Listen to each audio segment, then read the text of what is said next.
Hi everybody, it's Honest John again. Time to get back to the 7 deadly sins. So today the subject is greed, which we've been seeing a whole lot of the results of greed in this country today. So first of all, most famous quotes. You all remember Wall Street, greed is good.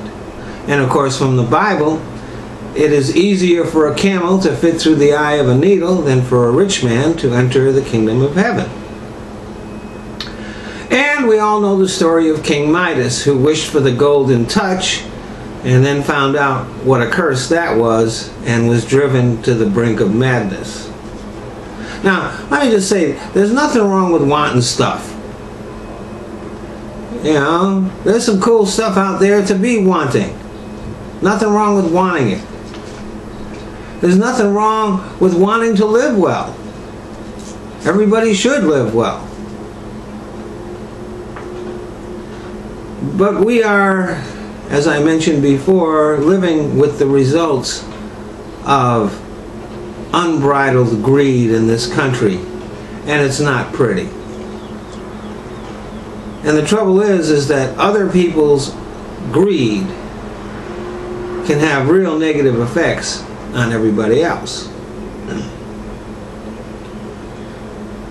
We have corporate executives who make millions of dollars, which they're not really worth. And meanwhile, the wages of actual workers are just staying flat. So even though technically they have the same amount of money they had before, they certainly have a lot less purchasing power.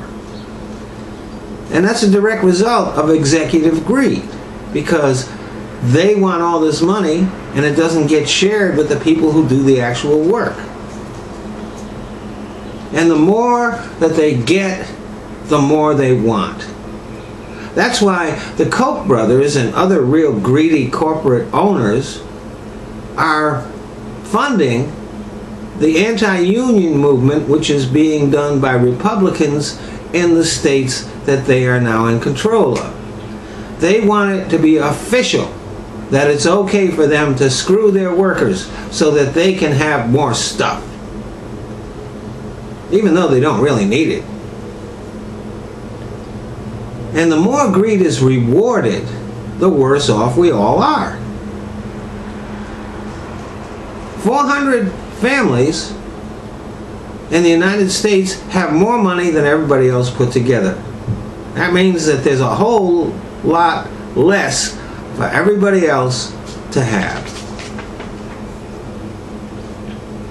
And these people, they're not going to give up their filthy lucre willingly.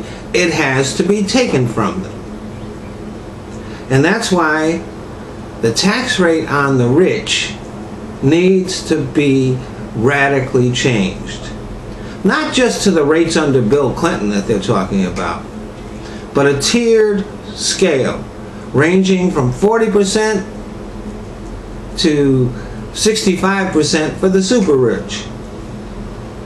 See, what greed is, it's the willingness to do anything to acquire more money or other things of value.